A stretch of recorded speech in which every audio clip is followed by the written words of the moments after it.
Welcome back, ladies and gentlemen, to Bell to Bell with Bobby Blaze. I am your host, Professor Jeremy Vilmur, and I've got a fucking rambunctious dog over here, so just everybody be on alert for that.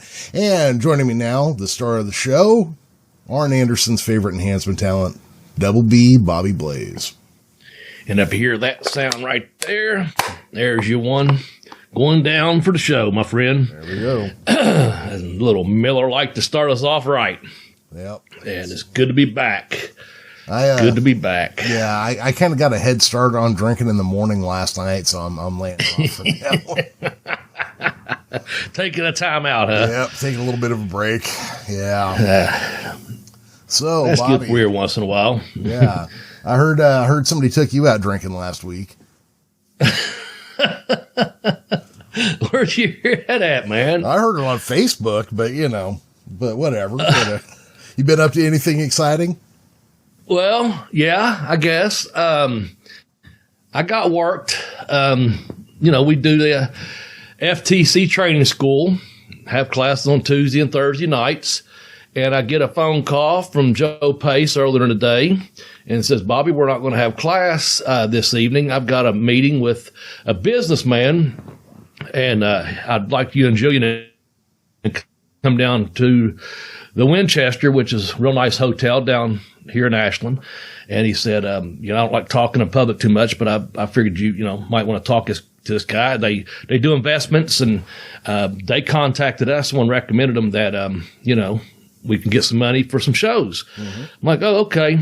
Well, they have a group chat that I'm not a part of. I have another one that I'm a part of that just deals strictly with, the school, naughty, joking, and all fucking aside and all that, So anyway, I guess some people tried to figure out what's going on, but I'd had no idea what was going on throughout the whole day. I said, I kept saying, this one of them, he's going to go down there, and it's going to be some guy talking to us about multi-level marketing. Timeshare. And he's going to try to sign me and Jillian up to, say, hey, here's the way we can make some money, sell these vitamins or something. Or I was thinking someone's going to say, hey, brother, have you heard the good news? And I said, I'm just going to if it's one of those two, I said, I'm going to keep on walking right through the fucking lobby. I'm going home. So I got down there, man, and it was a pleasant surprise. They had a night of the belts dinner for myself and Jillian Hall. They had planned this for several months. It was well planned out. They had a really nice dinner for us, man. I've got to send out some special people showed up. Of course, everyone at the FTC, the Art of Grappling School. I don't want to leave anyone off if they're listening. But Joe Pace, thank you for setting it up. I did get worked till about 2 minutes before we went in. I started catching on something wasn't right, and that this is probably something more than some kind of meeting. But it's very, very nice. Joe, thank you. Jillian, congratulations to you. They had a really nice Divas belt for her, and I now own a Smoky Mountain replica Smoky Mountain Heavyweight Championship belt, man. And they had it in a case, and it's just really a shadow box. It's really, really nice, man. One of the nicest things anyone ever done for me. I want to thank Brox Boulder, Casey King, Titan Troy Watson, Judy Ray Hendricks, Sarah Bubbles, Big Rob, Reese Ramone, Sleazy E, manager everyone wants to be with, Stephen Meek, Dave Crow, and Hunter Hudson. They all showed up. I'm sure I'm leaving a couple people off that couldn't make the dinner. I'm not sure. But anyway, thank you all very much. Man, Jeremy, I had some spicy tuna sushi. Yeah. It was very, very good. And I had a couple beers. That was really nice. And I had some steak, blue rare. And if you know me, that's the way I like mine. Sizzle that motherfucker on one side for about maybe 60 seconds, flip it over, get that other side hot, put it on a plate, and let the blood drip where it may. That's my blue rare steak, yep. And it was really nice, man. It was a really nice time. And so thank you guys. Thank FTC. Also thank the Time Warp had something to do with it as well. And just thank all the people that showed up for the dinner, man. It was really, I got worked, and it was a pleasant surprise, like I said. So that was pretty cool, Jeremy. Yeah, no, that sounds awesome. Have you slept with the belt yet? Well, I haven't slept for about 3 days. Oh, okay. Well, that explains that then. And now the first night I wanted to, but it was still in a case. I haven't gotten out of the case yet, and that's a running joke that everyone knows. That's the first thing you do if you get the championship belt. You sleep with the motherfucker. But I've kept it in the shadow box for now. I am going to have it out. Yeah, I'm going to whip that bad boy out. Just so you know, I might sleep with it on November 5th because I have to be up early on November 6th for the Bluegrass Con. And I'll have the belt there, and people can come up and admire it and take pictures with it, with me with it. Might even let a few people hold it when they take the pictures on the selfies, because that's part of the package deal. But I'll get that out of the way while we're on it. Time Warp, thank you, Earl, FTC. Thank you, Joe. Bluegrass Wrestling Con is coming to Ashland, Kentucky, Saturday, November 6th from 12 until noon at the Kentucky High Museum. Jeremy, I am now on a billboard in Ashland, Kentucky, in my 50s, and got on a damn billboard. Can you believe that? That's pretty cool. That's awesome. Yeah. And also one in Huntington, West Virginia. There's one up there on the expressway or interstate. But I'll tell you what, there's The Godfather and Lex Luger and Billy Gunn, Coco Beware. But on a billboard, man, they got me right in the middle. And on each side of it, this is impressive to me. I got Stan Hansen on one side and Magnum TA on the other. Just our faces, and I thought, oh, man, that's getting over right there, man. So that's a few of the guests that's going to be there. Jimmy Hart, Rhino, Jillian Hall, they've all signed. And Black, what's his name? Excuse me. The who did I announce? Malachi Black's going to be there. Yes. And then there's a few more. There's 25 vendor tables. I know of at least 4 of those tables bringing in other professional wrestlers, some active, some retired, but I cannot mention those because they're not under contract with FTC. I do know the talent. Most of the ones I just now mentioned will be there as well from the FTC, as well as, excuse me, damn, getting choked up on this, as well as several independent wrestlers throughout this tri-state region. So I don't know who all, will be there from the independent scene, but I know it's supposed to be a really action-packed day. So anyway, you can follow me on Twitter at BobbyBlaze744, and there's more information on there. I just put up an ad today about it. So just getting that out of the way, kind of doing some early house cleaning here before we start our podcast, because we've got a good one lined up today, man. Not that we ever try to line up a bad one, but we've got a damn good one today. Now, when we do a bad episode, it's usually by mistake. It's not planned. It's not malicious, Yeah. Yeah. But even our bad ones are good, and our good ones are great. Yeah, exactly. Well, let's before we go on to that topic, let's go ahead and drop in on the Time Warp real quick. Hey, video gamers, sports fans, and nostalgia enthusiasts. This is Bobby Blaze. Are you ready for a Time Warp? Time Warp is a brick-and-mortar hobby shop with a high selection of everything sports, gaming, and collectibles right in downtown Ashland, in 2 locations at the Ashland Town Center. They've got vintage toys, sport cards, and collectibles. Tons of wrestling merch. It's the largest selection of memorabilia in the tri-state. Time Warp also has an extensive inventory of vintage and current video games and consoles. It's a 100% must-visit for retro gamers. Time Warp buys your collectibles daily and are open 7 days a week, 365 days a year. They're only closed on Christmas and Thanksgiving. Check out their Facebook page at Time Warp Ashland. All right. So, Bobby, what are we talking about this week? Man, we're going to do our 100% legit Hall of Fame. It's our second class inductees, man. We've got a really good class of us this time. The first class was first class. We can review that in a second, but I'm especially excited about this second class because I know several of these people on here. I think all of them, but one personally. So anyway, that's pretty cool. And there's nothing second class about these people either. Absolutely not. Well said. Well said. You want to review our first class real quickly? Yeah. Let's go ahead. Take a visit back to that. Yeah. Well, let's do this. Our categories are managers, tag teams, a heel wrestler, a face wrestler, and just a wrestler. Just someone that was all out, just, legitimately good, at wrestling. Yes. And you want to start us off with our first class? Well, if we go wrestler here, we're going to go with the great Lou Thez. Yes, absolutely. And we were glad to put him in our first class. And again, what we did, we could have had 10 or 12 people in our first class. We just decided to do it this way, in each category. So, yes, our first wrestler to be inducted was Lou Thez, man. NWA world champion multiple times and all-out great wrestler. And the way I have heard it, and I think even Jim Cornette's backed this up to some degree, is that one or two of those titles that he unified into the NWA title, he literally took by force. He had to go in. I can believe that. Yeah, he had to go in, screw the guy, and win the title in the middle of the ring and keep going, Yeah. And, so these younger kids who say that, he's got nothing on the wrestlers of today, fold yourself in half and stick your head further up your own. Yes. Yeah. Yeah, and the title of his book was called Hooker, so, yeah, exactly. He hook him and, be screaming out your asshole, Exactly. So, what number, if we go by manager, yes. We've had this debate before, but on our manager scale, man, we had Bobby the Brain Heenan. We could not have went wrong on putting him in there, man. No, there's no going wrong with Bobby Heenan. Greatest manager of all time. Yeah, I said it.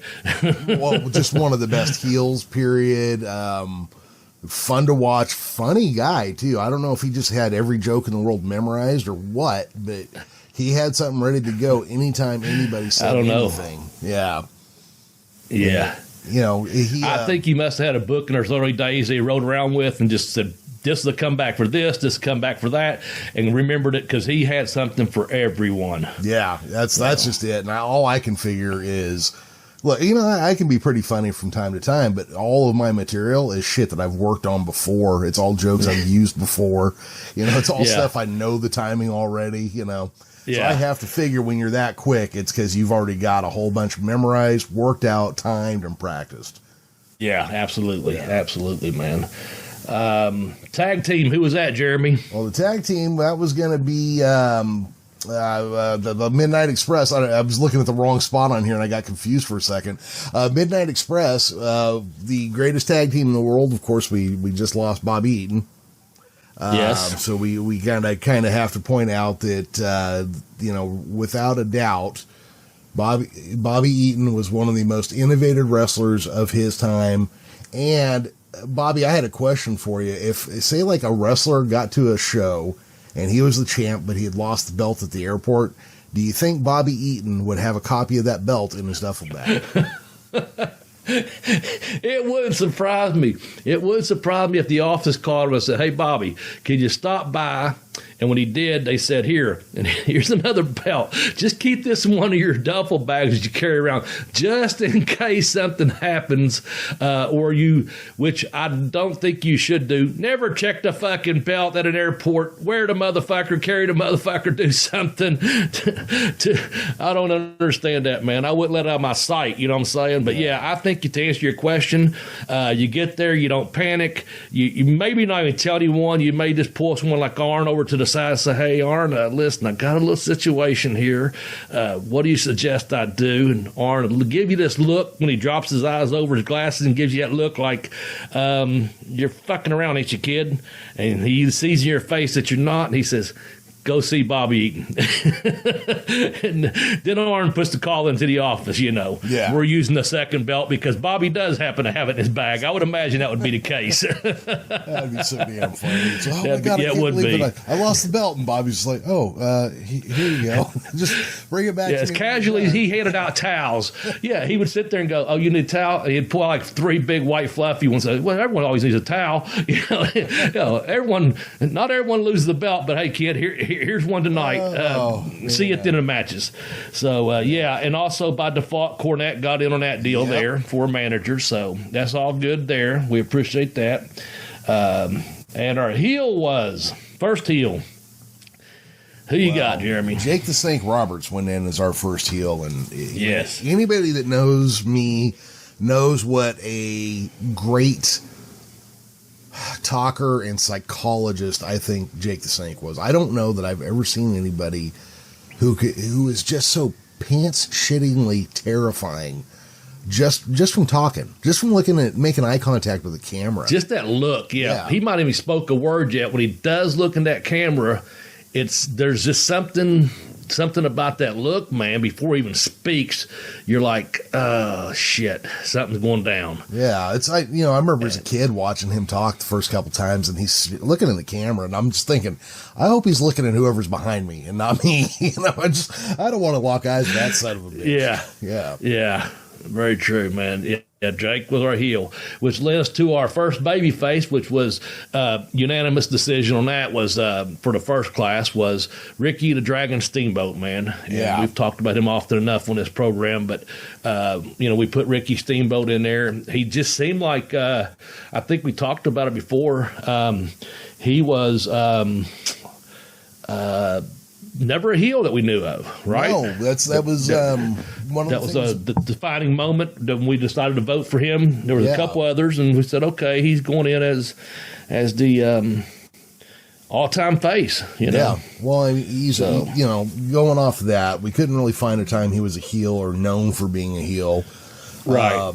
He was kind of like the good version of Ric Flair in that you could put him in the ring with anybody, and he could make them look like $1 million. Absolutely, yeah. And then he and Macho Man were also credited as having one of the first quote-unquote modern wrestling matches. Yeah. Ricky Steamboat just, probably these days just an underrated talent. Especially since what you see of him now is the WWE dusting him off on occasion and sending him in to get his ass kicked by, Randy Orton or something. I don't remember what they dug him out for last time, but I don't either. Yeah. But Ricky could just go, and he had that. I loved his arm drag. He had that deep arm drag when he sunk in on it, man. Just a thing of beauty when he floated over, and this. His was like high up on nice. the arm, right? It was like almost high up under the armpit. Yeah. He was actually up in the armpit. He'd take his left hand and shoot through it at elbow. I'm not trying to do it. I know you can't see me, but he had that right wrist, his right hand grabbing the wrist, and his left arm would be up into the armpit that deep sometimes, and that beautiful bridge with the arch, and just take a guy right over it. It was a thing of art, actually. It was beautiful, very beautiful. Well, yeah, because most people do that down on the forearm, and they let the other guy do all the work. So you can really see a difference with the Ricky Steamboat. Yeah, very deep. I always try to emulate that. Him and they had them really deep ones, and to pop for mine because I did it with a nice bridge the way I was taught, and I sunk in as deep as I could. Probably deep as Steamboat, but I'd always get that nice. Big fan, and it is perfectly fine of the people that lock the arm and pivot and go to the knee and take them over. That's fine, but I always like the ones where the guy did the deep in the armpit like that. The other style is called a Mexican arm drag, and you basically lock elbows, and you both kind of put your hand on your heart, kind of like you're saying a pledge or something, but you'll be using your left arm, and you got that hook there. And a lot of times, if you're real slippery, sweaty, oiled up, or whatever, you just kind of lock in. You can get a good arm drag out of that as well. So I like both styles, especially if they're done with a bridge. But we're getting off subject there, talking about wrestling moves and not Hall of Fame wrestlers. Yeah, sorry. So let's get back on track. Yeah, took a little asides there, I believe, but that's okay. So this, not this year. This is the second one this year. Class come up with something we just now did later on in the show. I'll refer back to that problem.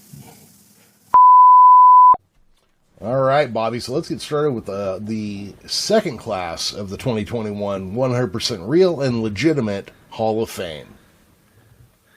Sounds like a plan to me, man. And we are going to start with somebody who I know for a fact is near and dear to your heart. Who is our head heel for this this induction? Oh, the heel has to go to none other than Professor Boris Malenko, and it gives me great pleasure to induct him into our second class, although he is a first class person, man, as he used to say. Let me reword that. You know what he used to say? He'd say, he'd go by and do something and say something, and this person, I won't name the person, and they'd go, "Oh, Larry, you have no class." And he'd say, "I've got class. God damn it might be low class, but I've got class." So Malenko heads up this second class here as one of the top heels, man. And that's just one of, I've got some Malenko-isms I'm going to get to in just a second. But Mr. Professor Boris Malenko, I hardly ever called him Larry. I never referred to him as Mr. Simon or anything like that. Always Mr. Malenko or use Professor Malenko. Mr. TV announcer, that's what he would say when he was on TV, because he had those great promos. That's what he was known for. I know he done it in Houston from about 69 to 78, and then also in Tampa. He had that run there in Houston with Wahoo. Then he had a great run in Tampa and all throughout Florida with Eddie Graham. And he'd say, "Mr. TV announcer." And Dean told me one time, I'd see him talking like, it's Gordon Sully, Dad, and he goes, "Don't you know his name by now?" Mr. TV announcer, But what a great addition to our 100% legit Hall of Fame. You can throw some stuff in there. I'll come back with some Malenko-isms, man. Well, yeah. So as far as like where Boris Malenko really fits in, he could have also gone in the wrestler position as far as inductees go, because he was a great technical wrestler. But if you talk to people like in the Florida market areas that really watched him, he drew a lot of heat. He was almost just flat out hated everywhere he went. Oh, yeah, he was hated, man. He was a tremendous worker, a great trainer, but as far as drawing heat, he knew how to draw heat. I mean, heat magnet, Mm-hmm. People hated him. Yeah, and then as far as like his in-ring ability, he could carry, did you know, I bet you didn't know this, he could carry a mattress through a whole match, Bobby. I think that mattress, as great a conditioning as Malenko was in, I think it just come down to it put the sleeper hold on him, It's time to take a bump for that, I guess. Yeah, well, Yeah, if you haven't seen that commercial, it's out there. What was that? We didn't pull it up this time, but it was Head Dick mattress or Cockhead something. Yeah, some mattress company anyway. But no, man, I was so blessed to study under his learning tree. He just a great guy. Of course, he eventually turned babyface there in Tampa. He was over, so much, man, when he became a trainer and stuff, and had his gym, and just a very kind-hearted man, a big-hearted man. But he had these Malenko-isms. I'm going to give you a couple of them right now. One I kind of mentioned up to the top of the hour there. It was, don't go around the world to cross the street. You say that all the time. You say that all the time, yeah. I do, or he does? You do. He did. You do. Oh, I do. Well, I know. I was thinking about this. I said that Thursday to someone, and then today it hit me. I was like, I don't think I put T. Malenko-isms on our last time we also, let me say this real quickly. Malenko on our, let me show it. We had him as the number 5 on Regional Heels on our Bell to Bell with Bobby Blaze YouTube channel. And that has 8.5 thousand views. And I don't think we put any Malenko-isms with that. But yeah, I use that one all the time and didn't even realize I was using it from him, Rubbed off. Yep. That's pretty cool, because I didn't know where you picked it up from. But I noticed that you said it quite a bit. Matter of fact, I've started saying it when I'm doing some things now.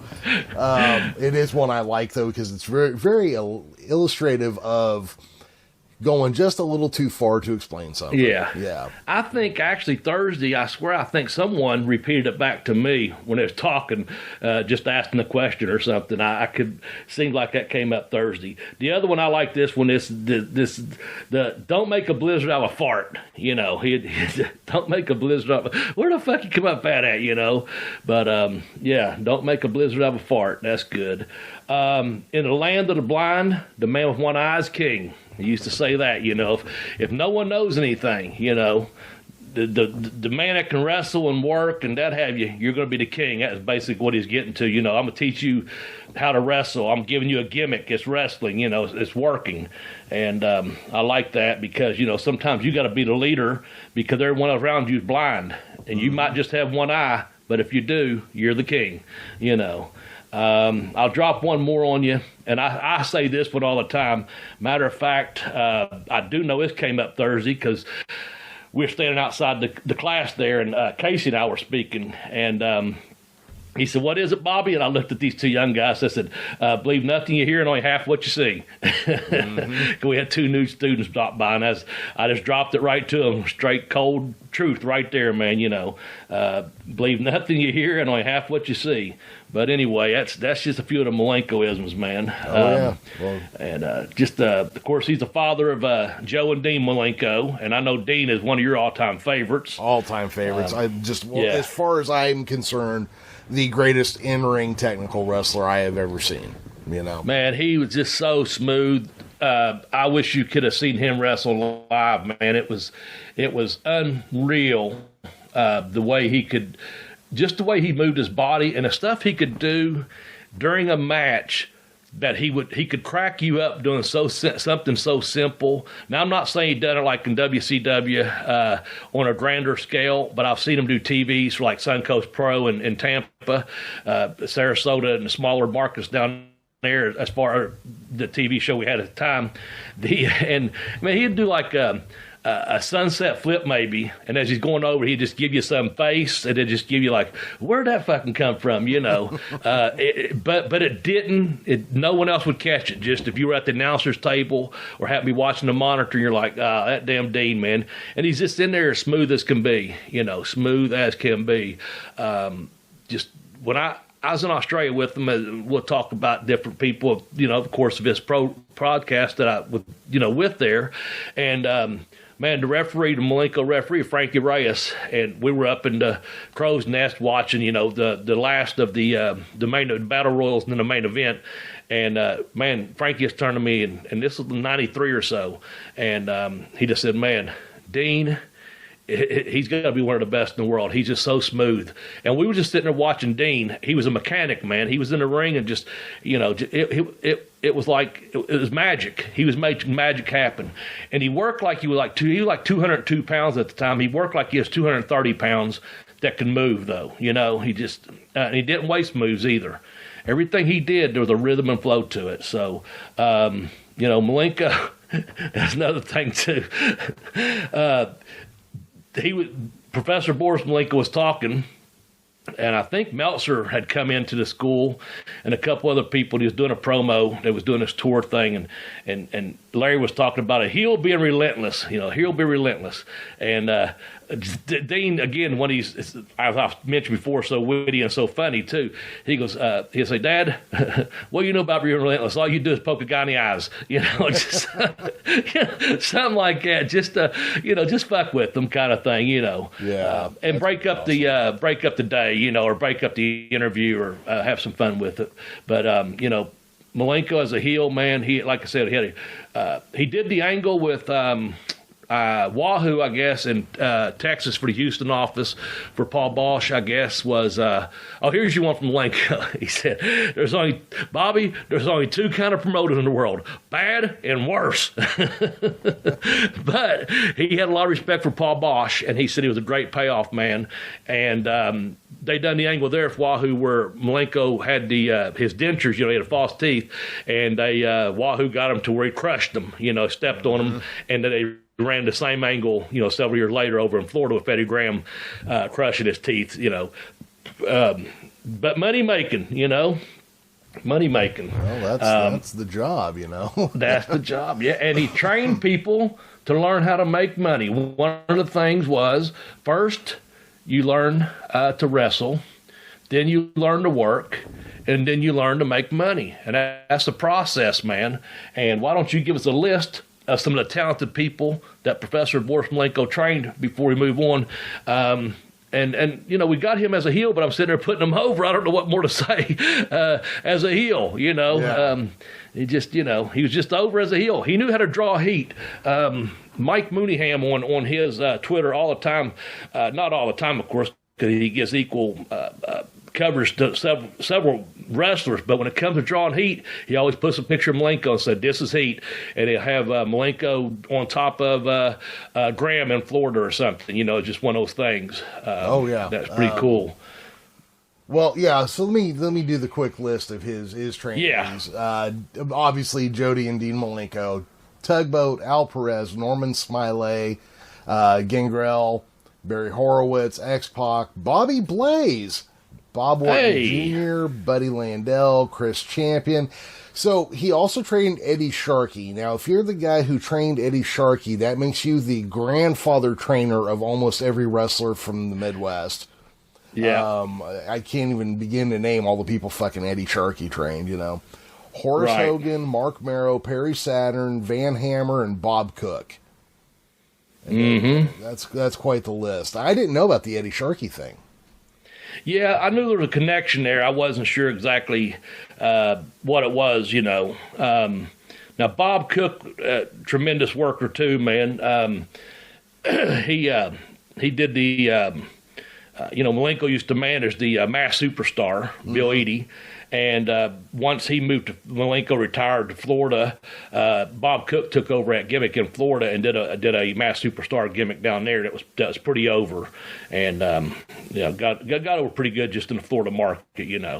I think there's probably some heat about it or whatever, but just saying, a lot of talented people. And I was on there when I was training. Of course, Joe and Dean were both there. They were had already been trained, of course, and already been pros. Now, we'll talk more about Joe and just when we bring up someone else in this list. But yeah, Dean.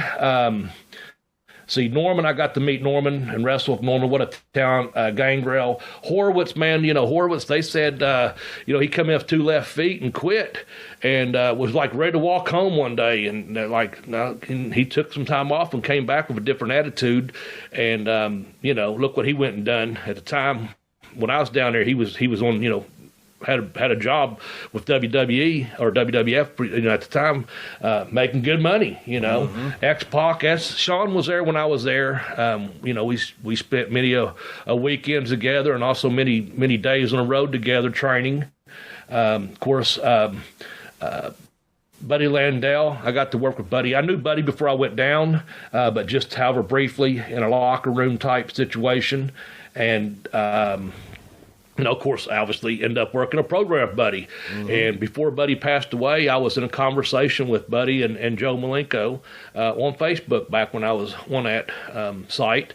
But anyway, Buddy was, we had that hate-love relationship, but I think we were filling out each other and respected each other and trying to make money off each other, Sure. So, well, and Buddy helped you get that car that one time, too. That was yeah, of course, little bastard. But also I remember when Mark Merrow and Van Hammer walked in, and man, they both, good-looking guys, muscled up.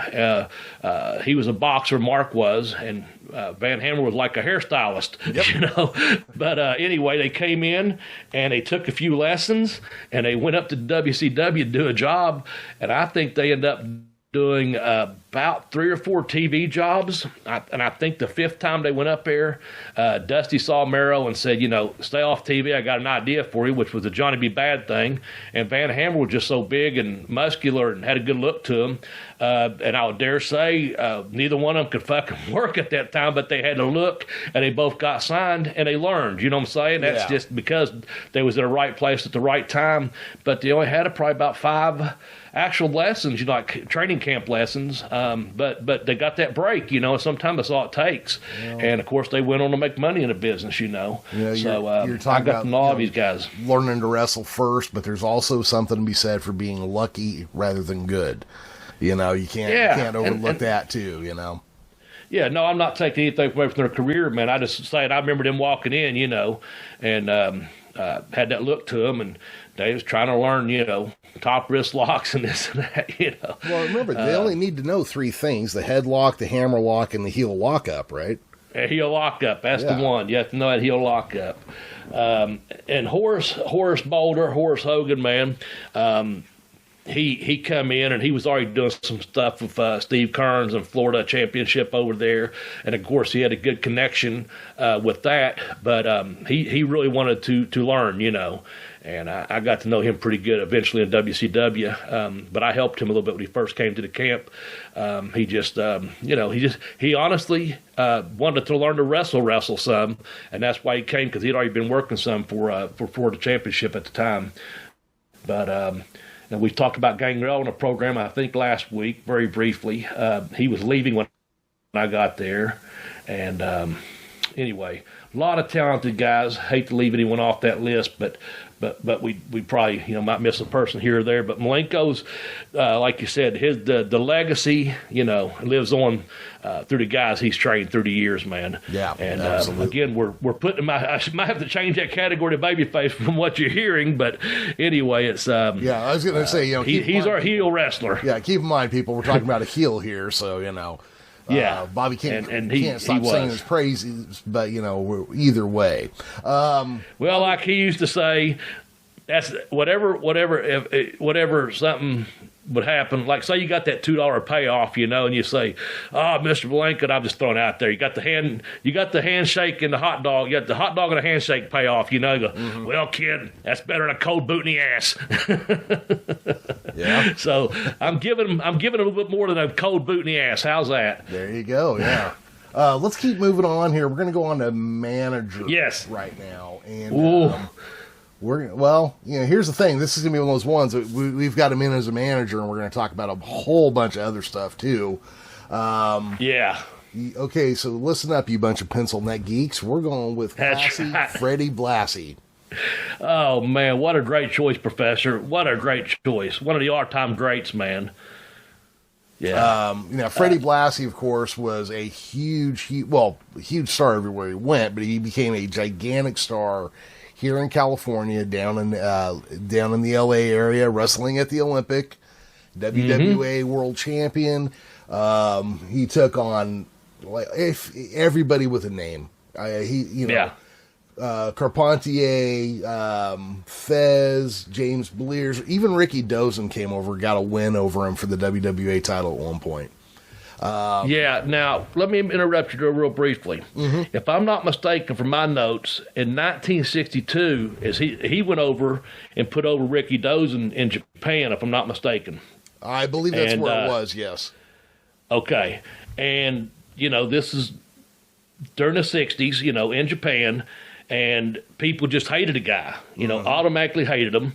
They had their second match there, too, and that's where he bit the head of Ricky Dozen and, claimed that hundreds of people died at his matches. Now, the legit part is there were a couple people that died during the match, whether it be live or at home, but a couple people had heart attacks watching his matches because of the blood and the gore of the match at that time. He was known to sharpen his teeth and known as the Vampire too, but that was a little bit later on. But yeah, so that Dozen thing, that was a big thing for him to go over there and put the WWA title on him in that country.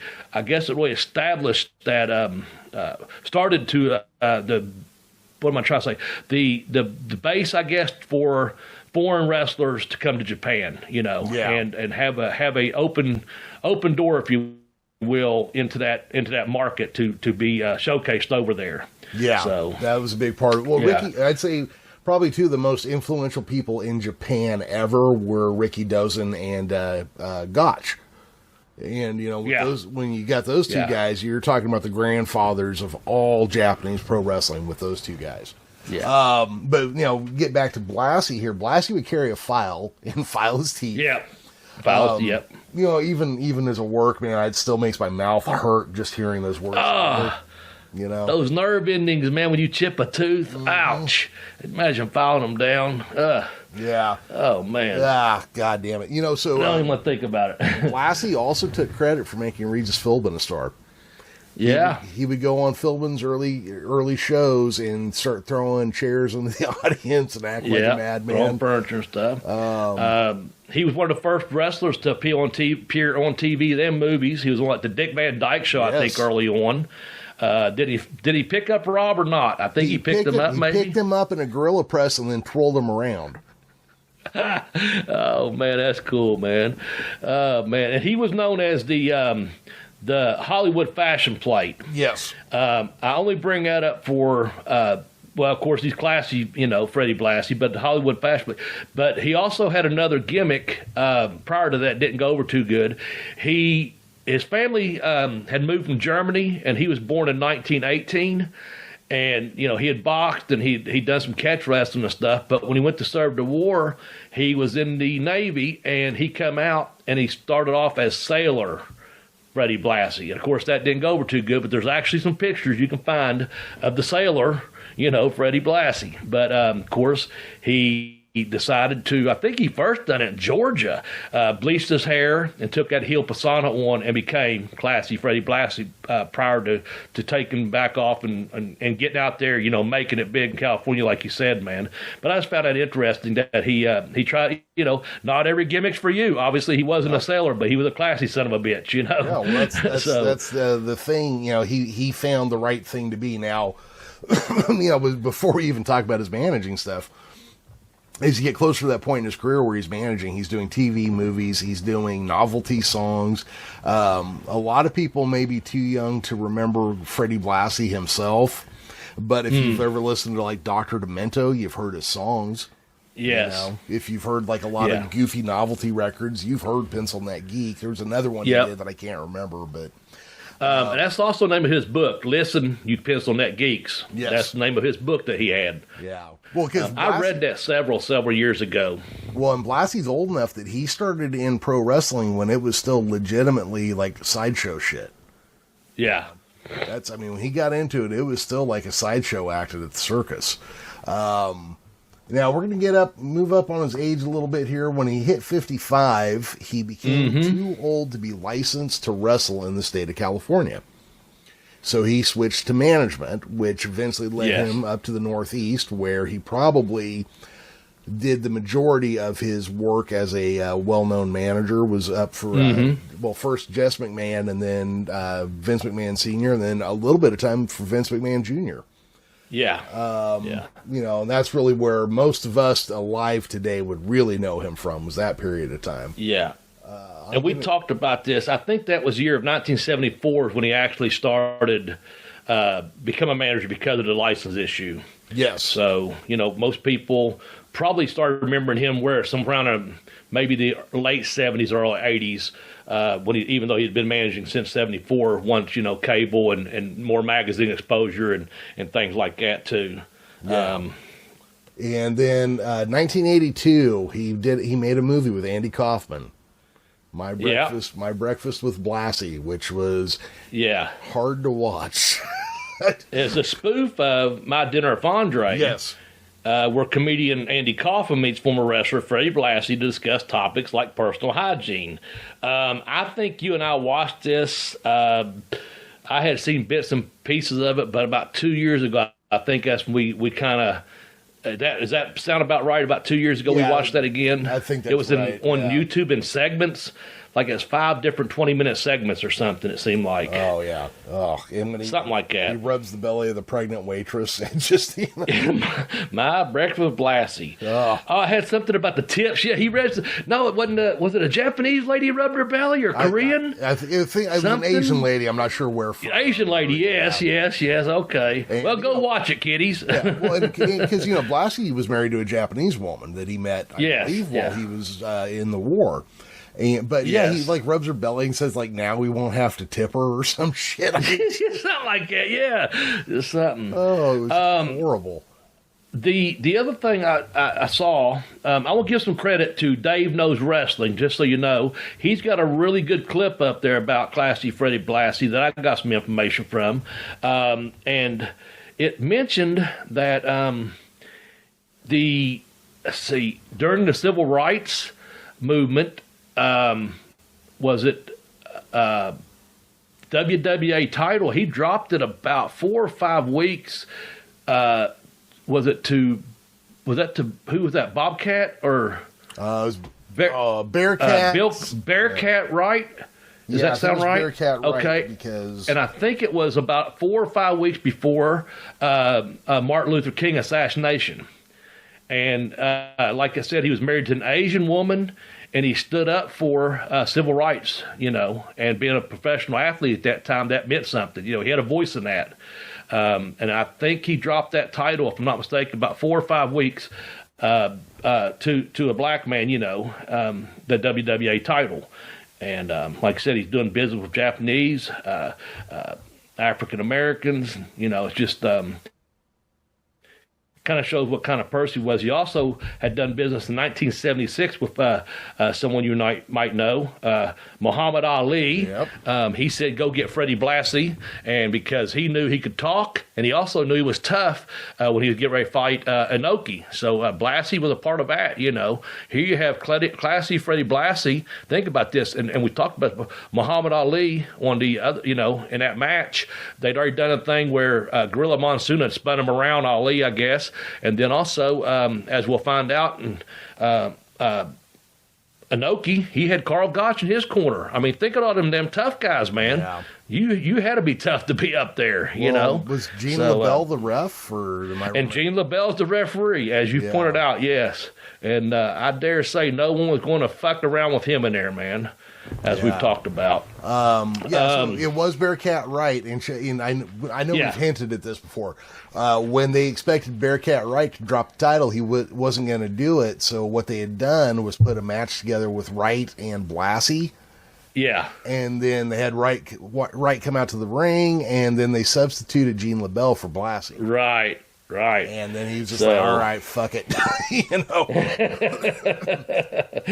Well, that's true. And also on our YouTube channel, just throwing this out there again, and Jeremy's in a process of making some changes to try to get this thing. We've got a YouTube channel that we really have no control over, and I won't go into the great details, but it's got almost 10,000 subscribers, and it's got over 2 million views. But on there, we mentioned Malenko was number 5 on greatest regional heels.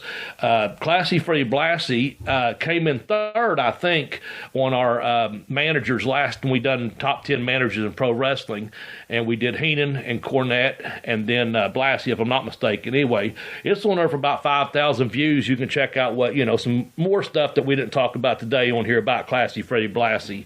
That just goes to show, though, what kind of quality broadcasting you're getting. We go this deep, do these deep dives on these guys. Yeah. But Classy Freddie Blassie could have easily been a first, our first time around, but we decided to do 2 Hall of Fames each year for the next couple of years, and this is just our second class, about 6 months during our first class, and that's kind of what we're going to do, just like we do the deep dives into year-end type programs and stuff like that. So anything else on Blassie before we move on? Yeah, I'm going to throw out the names of some of the people he managed here.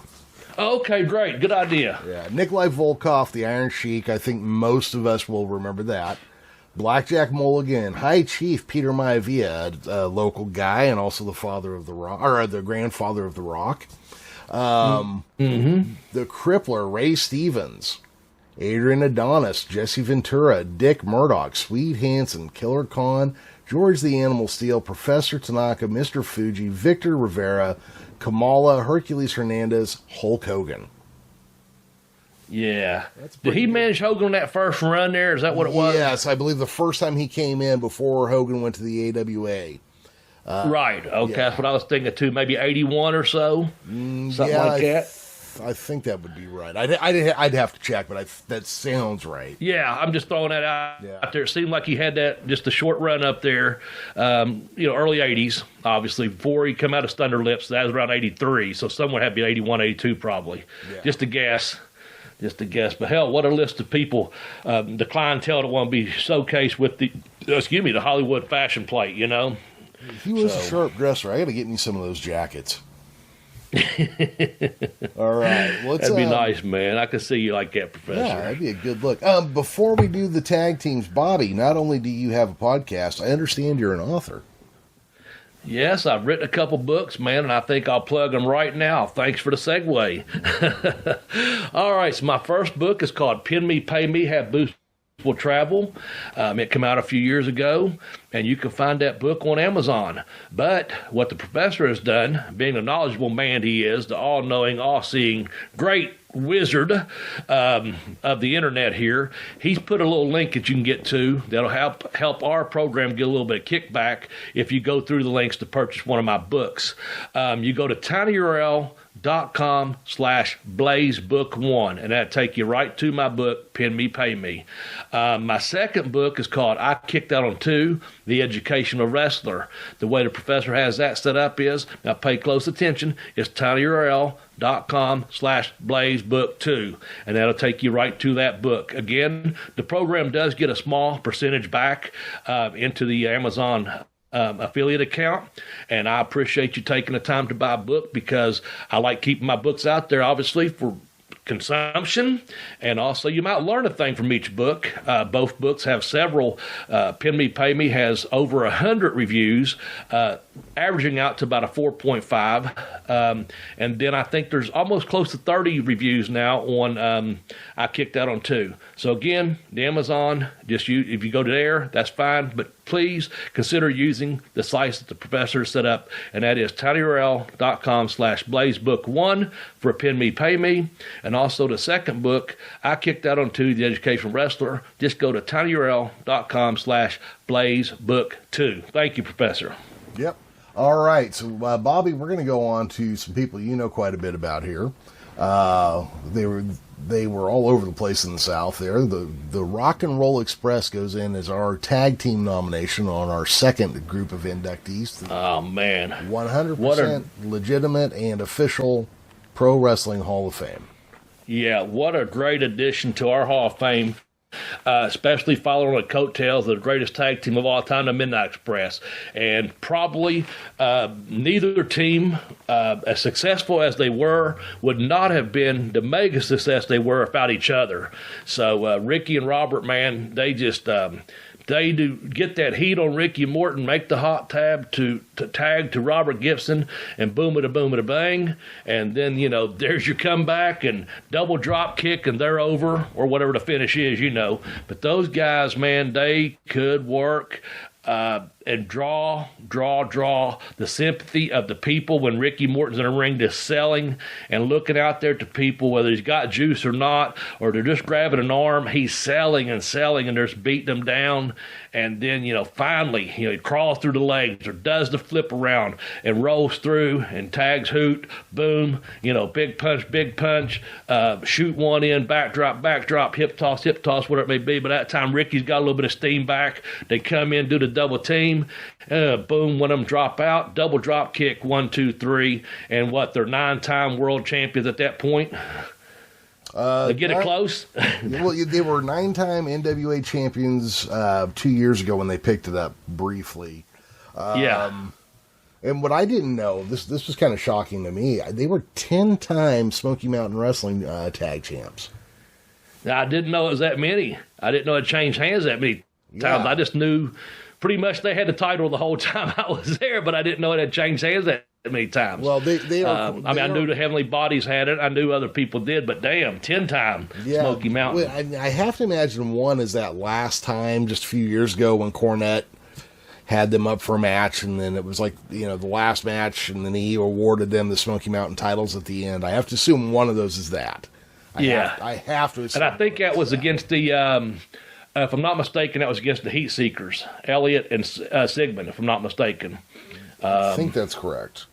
Yeah, and those are good guys, too. If you want to see a good independent tag team, and if anyone's listening right now sees them guys, tell them Bobby Blaze put them over my podcast, because they're both really good guys. But on this rock and roll, on our list, we had them as a number 4 tag team. I think we had them behind the Bulldogs, if I'm not mistaken. But and of course maybe they were number 3, and also besides, like I said, Midnight Express. But that one there has about 15,000 views. If you ever go check that one out, where Jeremy and I take a little bit deeper dive into the careers of Ricky and Robert. And I'm gonna tell you what, man. When I first met these guys, I was coming in. I'd been up in Canada. And I got to try out with Smoky Mountain, and part of the reason, I was just telling someone the other day, part of the reason I got a tryout where I actually got a job was I had a tryout match, and then they had a Bluegrass Brawl, the very first one in Pikeville, Kentucky, and Robert Gibson hurt his ankle. And that's the 1st of April when they do that first weekend for Hillbilly Days. And Cornette, of course, I remember he had my name and information.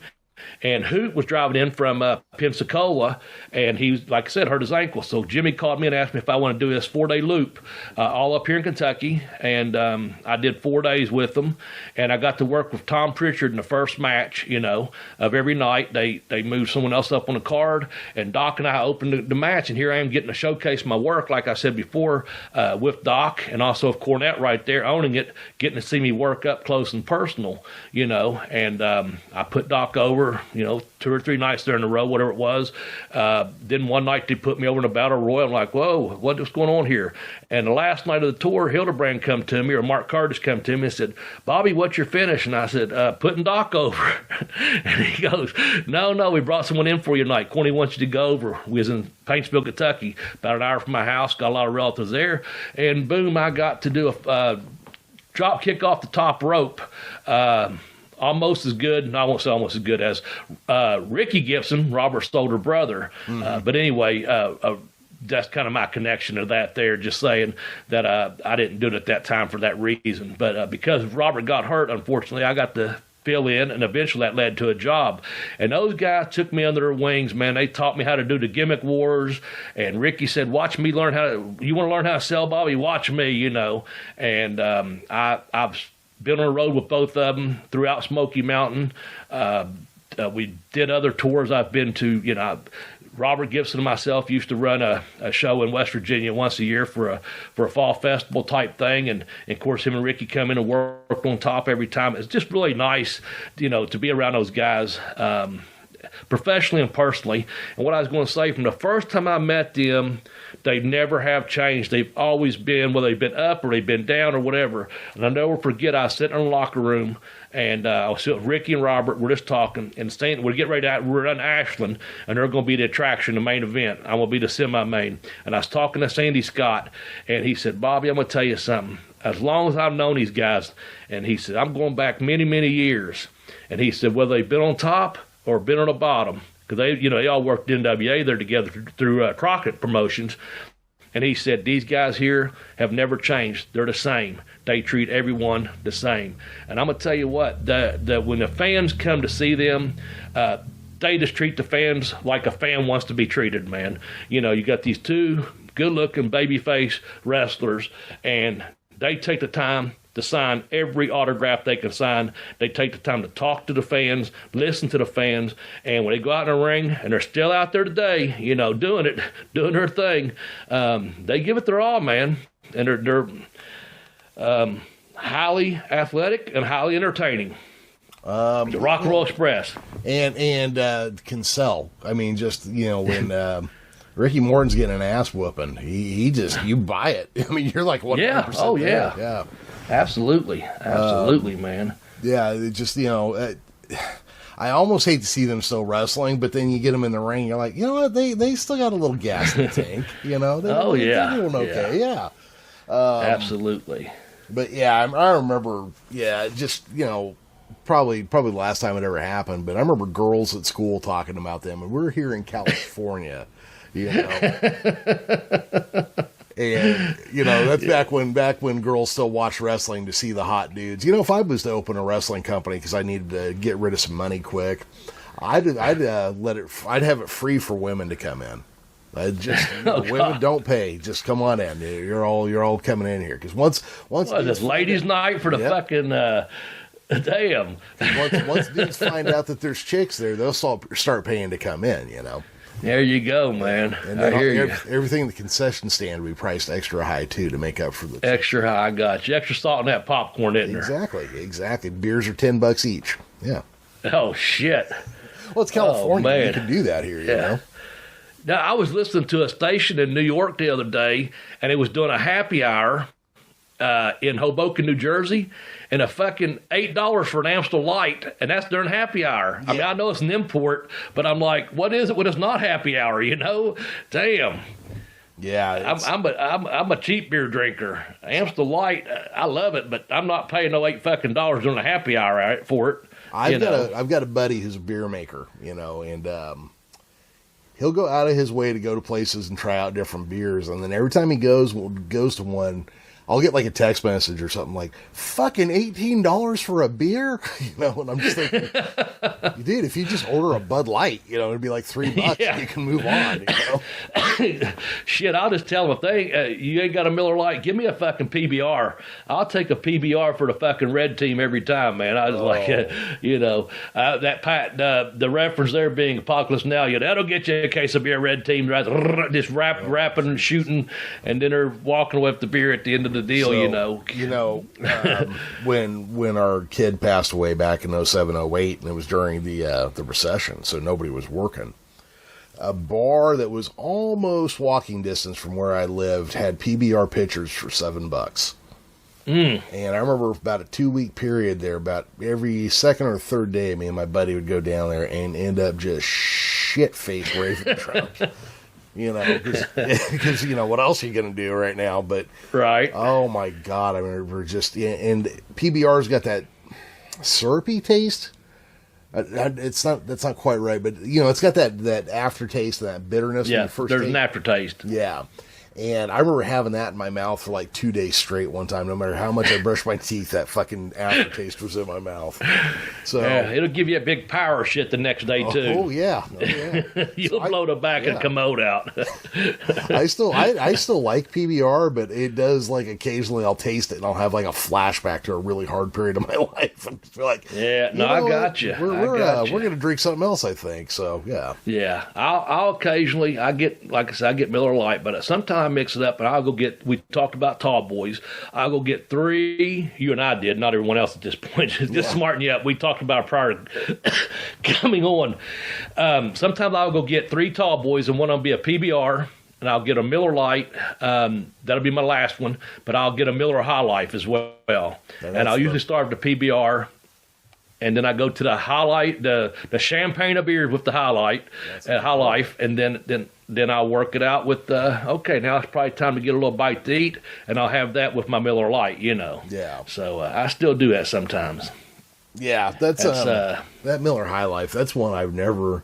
Miller High Life and Coors Light, two macro brews that I just cannot get my fucking brain around the thing of. I'll take a Miller High Life anytime I can get one. Yeah.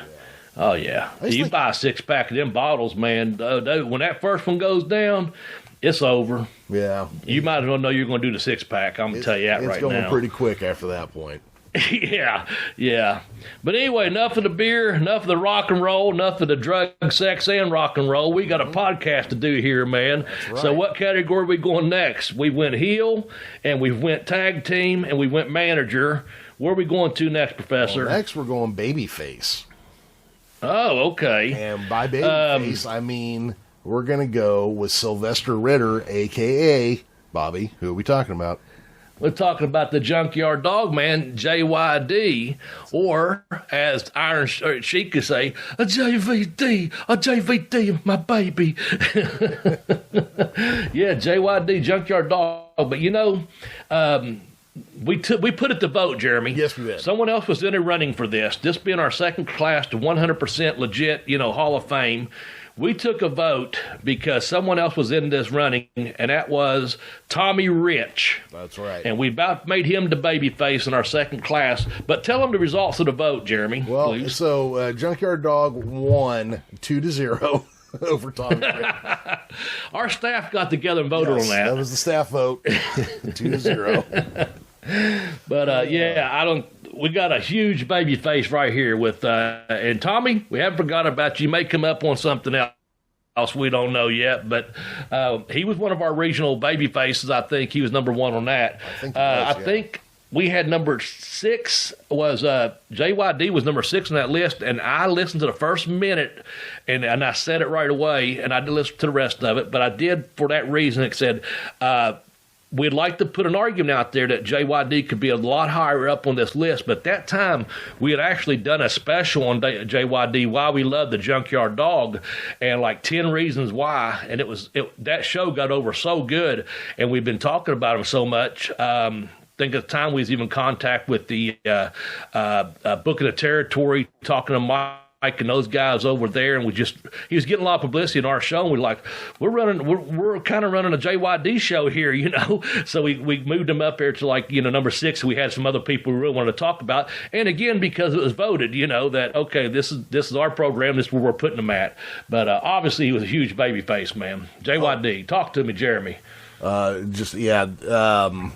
Well, okay, so I know him from his time in the WWF, obviously.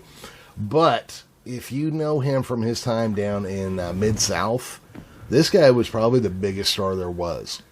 Yeah. There's no probably about it. That guy was the biggest star there was. And was it like Sean or Adam, one of those guys, I think it might have been Sean, I don't remember who, but said that it was even in the racist South kind of thing. Like, it was the kind of guy that, that men wanted to be like and your grandma wanted to hug kind of thing. And it's just, the guy was just a gigantic star, across the racial barrier. Coming out to Queens, Another One Bites the Dust. Yes. Everything about the guy, that thump. Yep. Gigantic star. And I don't know if a lot of us who were outside that area really realized just how big a star he was. Right. I doubted either until, later on. And of course, now we're reflecting back with hindsight being 2020. But I talked to Mike about this, and I think it came up during our podcast. We had Adam and Sparks on there, and that was, he ran the paper there in New Orleans, ran that contest of most popular athlete, and it was Archie Manning from football. He was a dadgum legend from LSU, and Pistol Pete Maravich the same for basketball. So you had a guy from the Saints, a guy from the Jazz, and you had a professional wrestler, Junkyard Dog, and I guess Junkyard Dog is won by a landslide, man. And just to show you what kind of athlete, or popularity he had as an athlete, and people looking up to him and stuff. And like you said, you've mentioned this before, and you've probably worded it more eloquently than I will, but you was talking about, imagine being in a poor, rural South like that, and, Junkyard Dog comes to your local high school. Yeah. The guy you see on TV every week, and now he's wrestling at the, Armory or the high school or the boys club and what have you. What kind of influence that had on those kids or even the young adults that got to see him, man. Here's a guy that's, a black professional athlete, and we can actually see him and touch him and talk to him and get his autograph. It's just, that's just phenomenal, man, the way he got over. So yeah, and I kind of wonder if because like little spot shows and small house shows aren't really a thing anymore. I wonder how much that contributes to wrestling's slump that it's in right now, because you don't have the big hero going to the high schools and the armories like you used to. Yeah. Usually like the shows, the independent shows, get someone maybe just fresh off TV and come in for some money for here or there, but as far as on a weekly basis of we're going to see this guy coming through the territory, or working in our area, as it may be, for the next several weeks or even months, that's probably is what missing. And that interaction, you go to a WWE show, and it's not a dig towards anyone in particular, just saying, the buses pull up, guys get out, and they fly into the airport, get a rental car, drive underneath the tunnel. The fans don't just get to interact like they used to. Yeah. They just don't have time to shake everyone's hand and sign personal autographs out back like they used to. When I went as a fan, I'd be out back all the time. I wasn't seeking autographs, but man, I wanted to see the guys. I wanted to say, oh fuck, Road Warriors here tonight.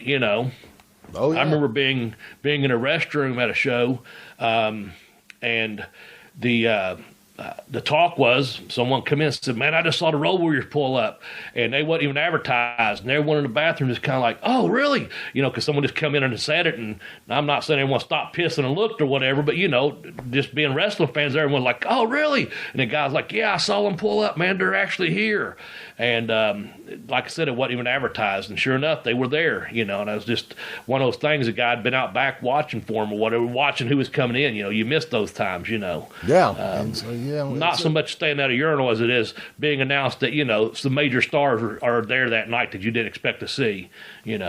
So, but yeah, JYD, I got to tour Australia with him, and that was pretty cool. And then when he came home, we got home from that. He actually done several independent shows.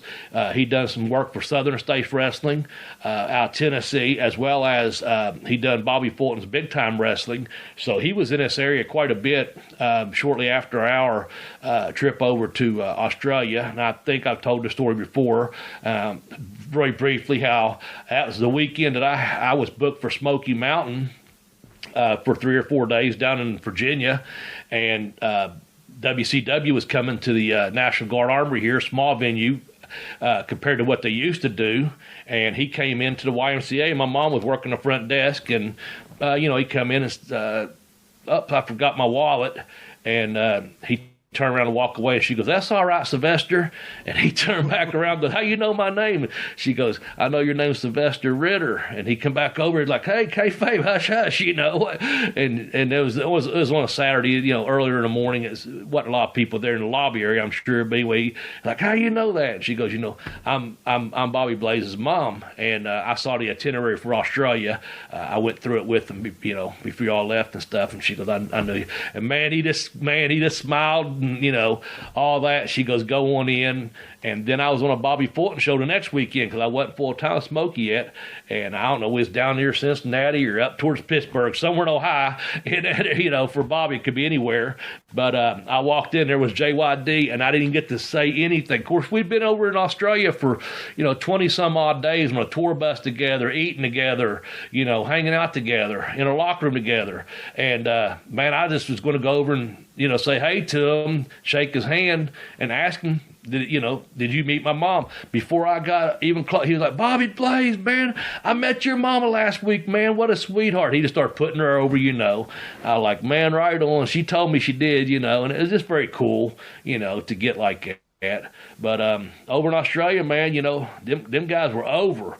He was over there, fresh off at WWF TV at the time, and still people just running to that babyface. They hadn't had wrestling there at that caliber for a long time. And anyway, he's a good old dude, man. I remember getting on the tour buses, and he treated everyone really nice, had a good time, had a good tour, and treated everyone right, man. So I like to remember that time with JYD. Yeah, so, good times. That's pretty cool. I always love that story about your mom. Yeah, and I know I probably tell it too much, but you know what? Tomorrow's her birthday, man. Would have been her birthday. She's no longer with us. But so by the time you all hear this program on Tuesday, October 25th, my mom's birthday, and I remember about every day anyway. It's kind of like the Malenko thing. Someone's so influential in your life. But maybe that's why I told it, because it's really, really on my mind today.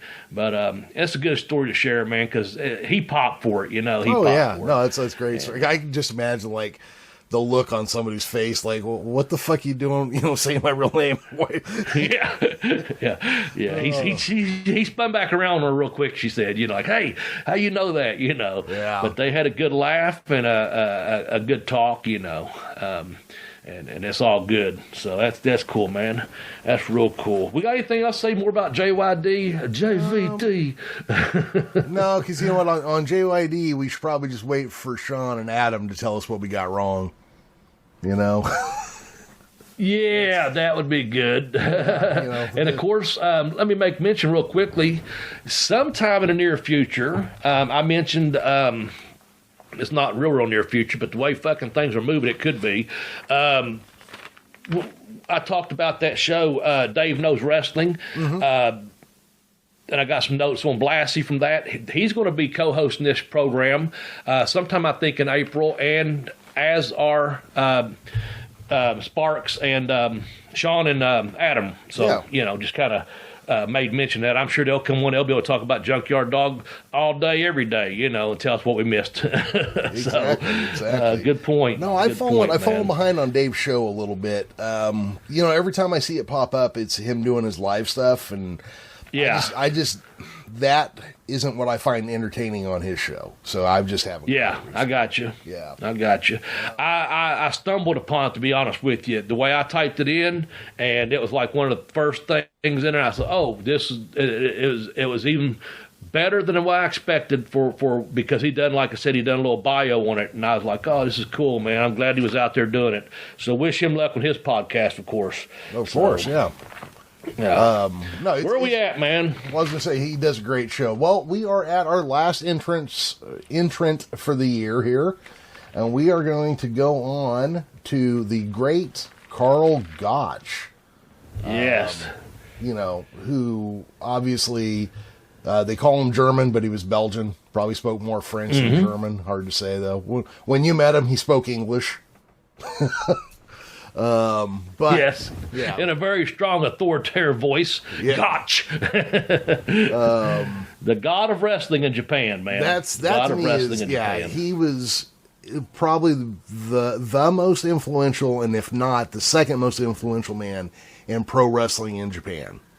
All the guys there were basically trained by him or by one of his students at this point. Right. That's that shoot style, tough guy, kind of old school, old fashioned pro wrestling. That's 100% Gotch. Yeah.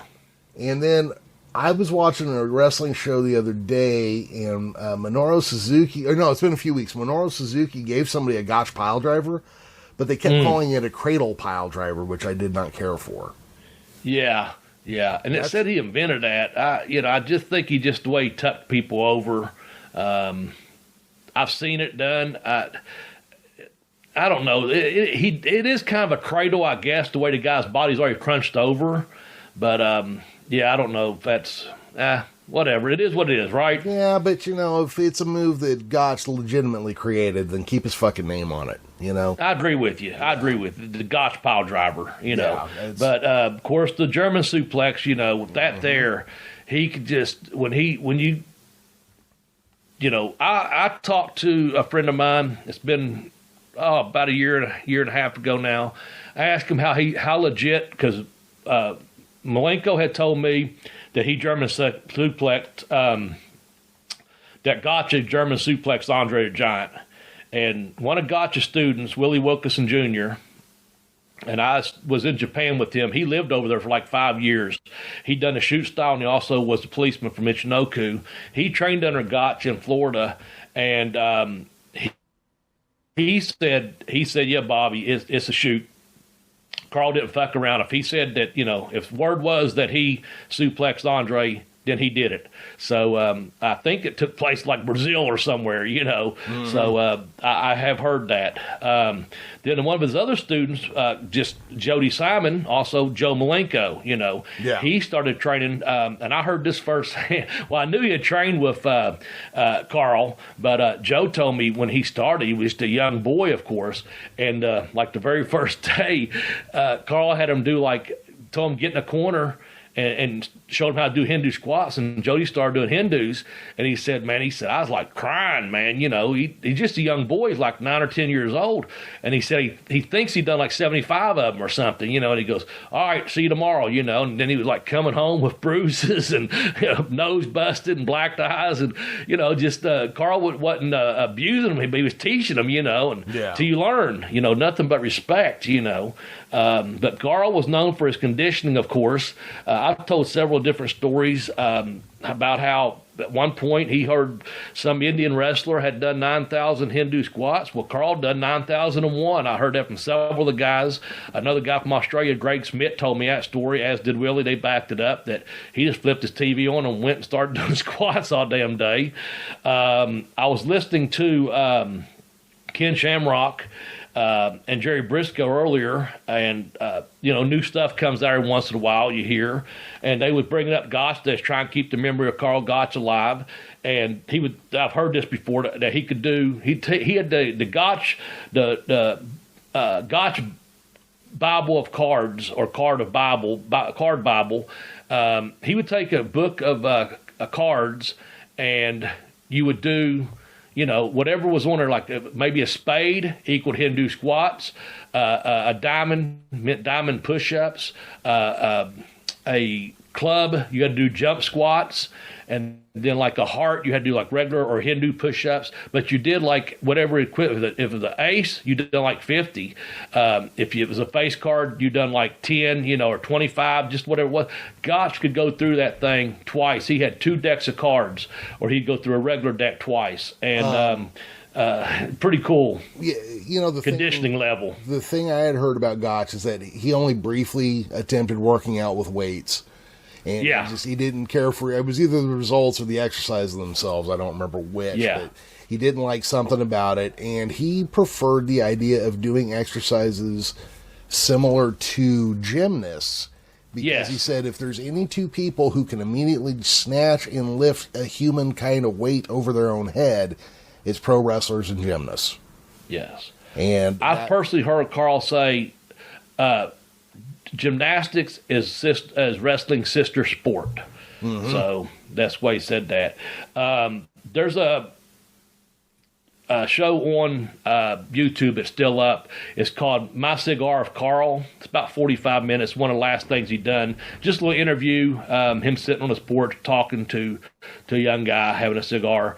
I heard Carl didn't like that too well even after it was out, but I don't know. That's just what I heard from one of his former students. So I've watched it. It's not been recent.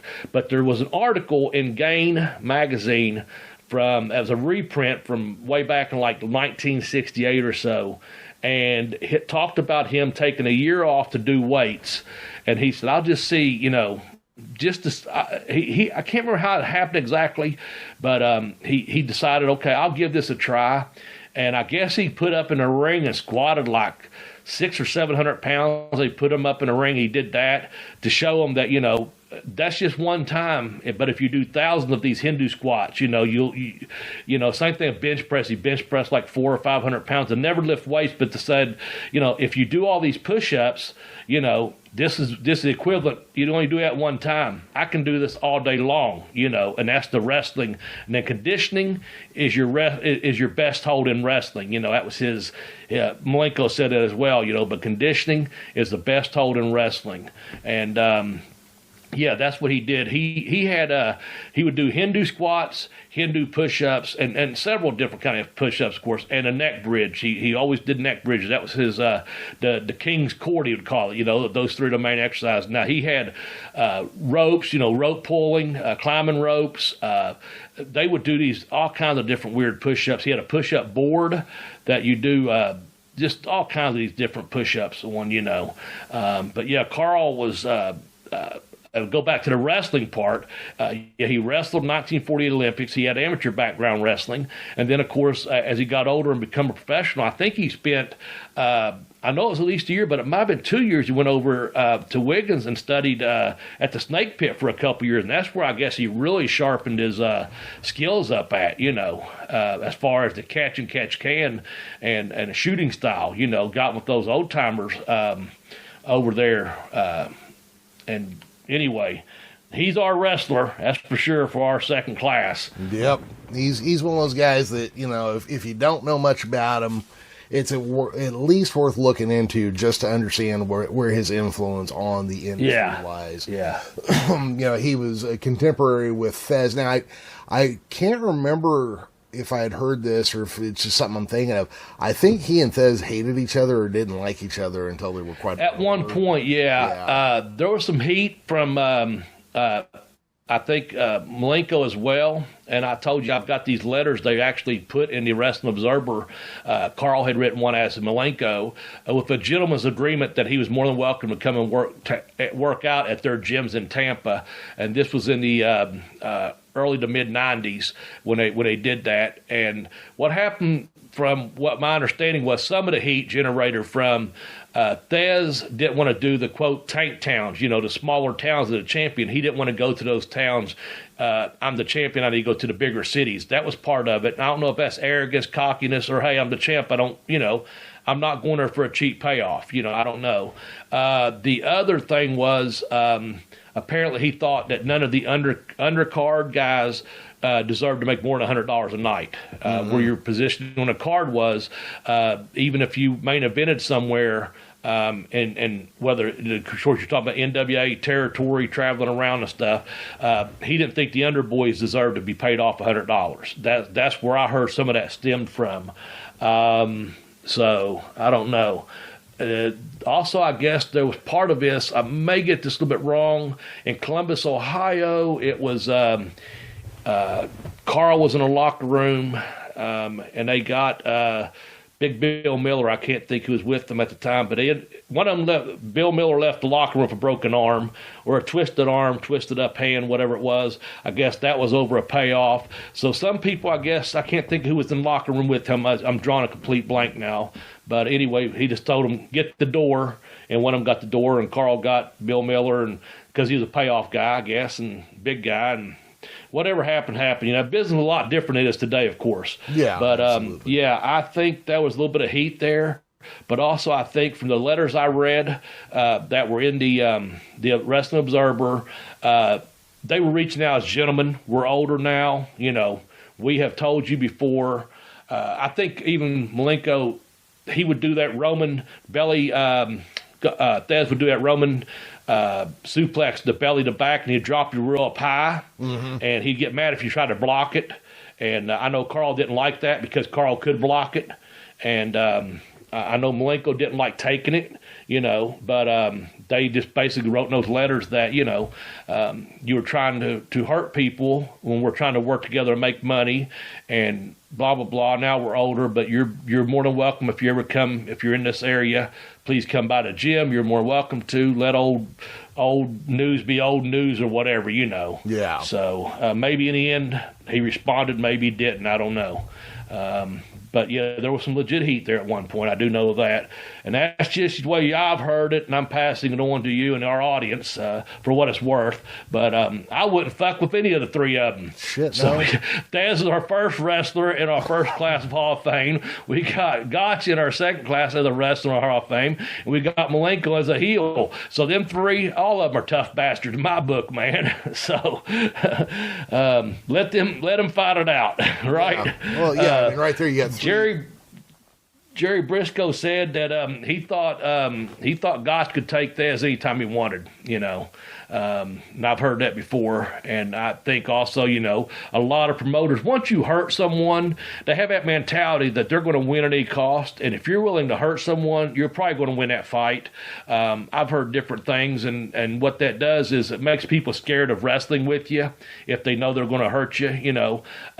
Ken Shamrock was on this interview, and he was talking about how many years it took him to work to show that he was willing to work, that he wasn't trying to hurt someone when it come to working, and that some people want to do business and make money, and other people, they just, they got that mentality of, you're not fucking beat me. It may be a work, but, okay, if you're going to beat me, I'm still going to do what I want to do. And I think that's why he was so well taken over in Japan, is because, he had that mentality of kill or be killed, and I'm the killer. I heard tell that, he went to a judo school and worked from top to bottom, beat everyone there. They handed him a black belt, that day. Like, come back. Don't come back, but hey, come back. And I know that one interview on there on that My Cigar, Carl, like his wife was quoted saying, like, he come in and he had blood all over his gi, and she's like, oh my God, what did they do to you? He goes, this is not my blood. Yeah. I guess he'd beat like 7 guys up and got the black belt. I don't know what the whole story was, but yeah, it wasn't his blood. Don't worry about it. Yeah, but man, I hope you like this Hall of Fame, Jeremy. I do. I like everybody in here. Yeah. These are all guys. I mean, obviously, we could fill hours and hours and hours talking about them, but we do have to call it quits at some point. Yes, we do. I'm interested, especially like Carl Gotch fascinates me a little bit because just such an interesting background in history and legacy, and it's just such an interesting guy that he floors me. JYD's one of those guys I need to really dig in and learn more about. He's just one of those guys I need to have a little more